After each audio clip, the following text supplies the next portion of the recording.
দেশের বিভিন্ন স্থানে শীতার্তদের মাঝে শীতবস্ত্র বিতরণ করা হয়েছে। প্রতিনিধিদের পাঠানো তথ্যচিত্রে দেখুন ডেস্ক রিপোর্ট। বিএনপির ভারপ্রাপ্ত চেয়ারম্যান তারেক রহমানের নির্দেশনায় দিনাজপুরের বোচাগঞ্জে শীতবস্ত্র বিতরণ করা হয়েছে। সোমবার দুপুরে উপজেলার নাফানগর ইউনিয়ন বিএনপির আয়োজনে ডহরা কেডি উচ্চ বিদ্যালয় মাঠে শীতবস্ত্র বিতরণ করা হয়। লক্ষ্মীপুরের রায়পুর উপজেলার কারিমিয়া আশ্রয়ণ প্রকল্পে কম্বল বিতরণ করা হয়েছে। রোববার রাতে কারিমিয়া আশ্রয়ণ প্রকল্পে অসহায়দের মাঝে এসব কম্বল বিতরণ করেন রায়পুর উপজেলা নির্বাহী অফিসার মোহাম্মদ ইমরান খান ও সহকারী কমিশনার ভূমি শাহেদ আরমান। নেত্রকোনা সদর উপজেলার কাইলাটি ইউনিয়নের কান্দি বাজারে 2 শতাধিক শীতার্ত মানুষের মাঝে কম্বল বিতরণ করেছেন ছাত্রদল নেতাকর্মীরা।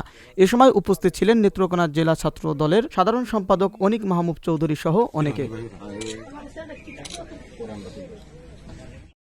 চট্টগ্রাম জেলা প্রশাসনের উদ্যোগে শীতার্ত ও অসহায় মানুষের মাঝে কম্বল বিতরণ করা হয়েছে। রোববার রাতে নগরের বিভিন্ন স্থানে হতদরিদ্রদের মাঝে কম্বল বিতরণ করেন চট্টগ্রাম জেলা প্রশাসক ফরিদা খানম। কুড়িগ্রামের ফুলবাড়িতে গরিব অসহায় শীতার্ত মানুষের মাঝে কম্বল বিতরণ করা হয়েছে। সোমবার দুপুরে উপজেলার পানি মাছকুটিতে নৈতিক সমাজ ফুলবাড়ি উপজেলার আয়োজনে কম্বল বিতরণ করা হয়। ভালো করলে ভালো, মন্দ করলে মন্দ। চাঁপাইনবাবগঞ্জের শিবগঞ্জে মহানন্দ 59 বিজিবি ব্যাটালিয়ন অসহায় ও হতদরিদ্র 300 জন শীতার্ত মানুষের মাঝে শীতবস্ত্র বিতরণ করেছেন। সোমবার দুপুরে শিবগঞ্জ উপজেলার বিনোদনপুর ইউনিয়নের বাখর আলী সরকারি প্রাথমিক বিদ্যালয় মাঠে 59 বিজিবির উপ অধিনায়ক SM ইমরুল শীতার্তদের মাঝে শীতবস্ত্র তুলে দেন।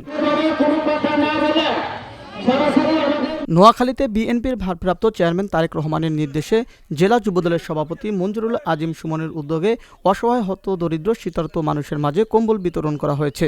সোমবার দিনব্যাপী বেগমগঞ্জ উপজেলা চৌমোহনী বাজার সহ বিভিন্ন স্থানে কম্বল বিতরণ করা হয়। জেলা বিএনপির সংগ্রামী সভাপতি Manjurul Abu Naeem Shah, channel S news desk. গণতন্ত্রের জন্য দীর্ঘ সংগ্রাম করে